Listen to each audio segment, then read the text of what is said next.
फर्रुखाबाद में बीते दिनों नवाबगंज थाना क्षेत्र के ओखरा में जो मकान गिराए गए थे, जिस लड़की की शादी का सामान सहित मकान गिरा दिया गया था, आज उस लड़की की शादी थी। उस लड़की के पिता ने बताया है कि शादी का जो खर्चा है वह डॉक्टर जितेंद्र सिंह यादव ने किया।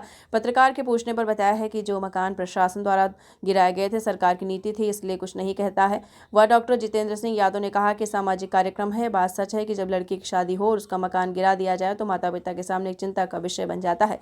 समाज में कोई चिंतित हो तो समाज के लोगों को उसकी मदद को आगे आना चाहिए और यह मैसेज देना चाहिए कि हमारे फर्रुखाबाद में कैसा भी संकट हो, किसी भी परिस्थिति में हो, लेकिन उस संकट में समाज की परिभाषा यही है कि समाजवादी पार्टी की जब सरकार आएगी तो राष्ट्रीय अध्यक्ष पत्र लिखकर उनके मकान गिराए गए हैं, उनको पट्टा दिलवाकर सरकार की तरफ से व्यवस्था की जाएगी।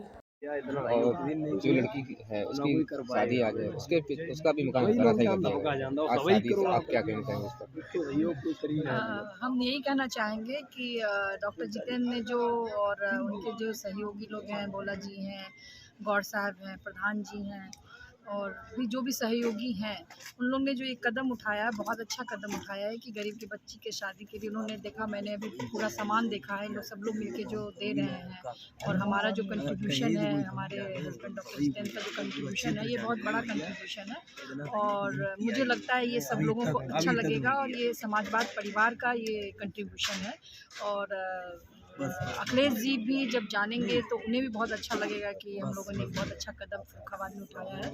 आगे भी बहुत सारी बच्चियों का इसी तरह हम लोग करते हैं। सपा के और भी नेता हैं फर्रुखाबाद में, क्या और भी लोग मदद करने के लिए आएंगे?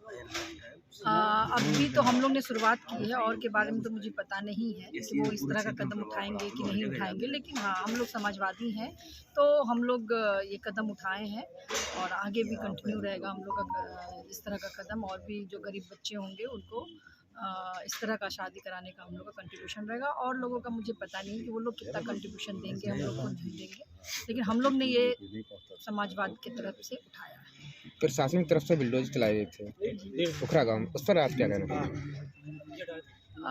प्रशासन की तरफ से चला था, अच्छा तो नहीं था क्योंकि एक गरीब लोग का परिवार, गरीब लोग का छत चला गया, लेकिन अब सरकार की मर्जी है, सरकार क्या कर रही है इस पे तो कुछ हम क्वेश्चन मार्क नहीं लगा सकते हैं, लेकिन हाँ, सुप्रीम कोर्ट का ऑर्डर आया हुआ है कि आप किसी के घर को ऐसे नहीं गिरा सकते हैं, तो ये बहुत बड़ा कदम है सुप्रीम कोर्ट का और हम इस कदम को सराहना देते हैं कि उन्होंने ये बहुत अच्छा कदम उठाया जिससे कि गरीब लोग का जिस तरह से बुलडोजर से गिरा दिया जाता है, तो वो जो जिससे वो बहुत पैनिक हो जा रहे हैं, वो कम से कम वो पैनिक नहीं हो पाएंगे गरीब लोग। एकदम से उनके छत को गिरा दिया जाता है, वो थोड़ा-सा वो लोग इस चीज़ से जो है ठीक रहेंगे। उन लोग में खुशी की लहर भी है कि ऐसे अब हमारे घर को नहीं गिराया जाएगा क्योंकि सुप्रीम कोर्ट का ये ऑर्डर आ चुका है। आपका भी मकान उसमें धराशायी कर दिया गया था। आज आपकी बेटी की शादी संपन्न हो रही है, डॉक्टर साहब आए हुए हैं, तो क्या कहेंगे आप? ये कहेंगे उन्होंने हमारे लिए सब कुछ किया है, सब सामान दिया है, टोटल शादी हुई सब। तो मकान धराशायी इसको लेकर के क्या कहेंगे आप? मदद की है, खाना भी पहुंचाया, हर काम भी उन्होंने किया है डॉक्टर साहब।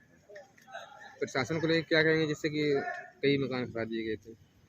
प्रशासन तो जैसे वो तो सरकार ही है, हर प्रशासन के लिए क्या करें।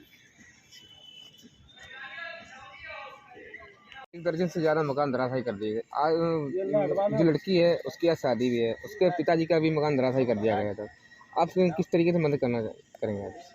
देखिए, ये हमारा सामाजिक कार्यक्रम है और ये बात सही है कि मकानों गिराया गया था और जब बेटी की शादी घर में हो और घर गिर जाए बड़ा कष्टप्रद भी होता है और एक प्रश्न चिन्ह लग जाता भविष्य के ऊपर और माता पिता के सामने एक चिंता का विषय हो जाता है। और जब कोई समाज का व्यक्ति चिंतित हो तो समाज के लोगों को और जो आसपास के लोग हैं उनको साथ में आना चाहिए और ये बताना चाहिए कि मैसेज देना चाहिए कि हम जो फर्रुखाबाद के लोग हैं किसी भी परिस्थितियों में कैसे भी रहते हो, लेकिन जब कोई संकट आता बुरे वक्त में हम लोग एक रहते हैं, यही समाज की परिभाषा भी है। और लोगों के देखे जाए कई लोगों के मकान फंसे हैं, क्या सपा सरकार इन लोगों के मकान बनवाएगी? देखिए, समाजवादी पार्टी जब सरकार आएगी तो हम माननीय राष्ट्रीय अध्यक्ष जी से निश्चित रूप से उन्हें हम पत्र भी लिखेंगे और जब सरकार आएगी तो हमारी कोशिश होगी कि इनको पट्टे दिला करके और सरकार की तरफ से व्यवस्था हो कि मकान बनवाए जाएँ, इसकी हमारी पूरी कोशिश होगी।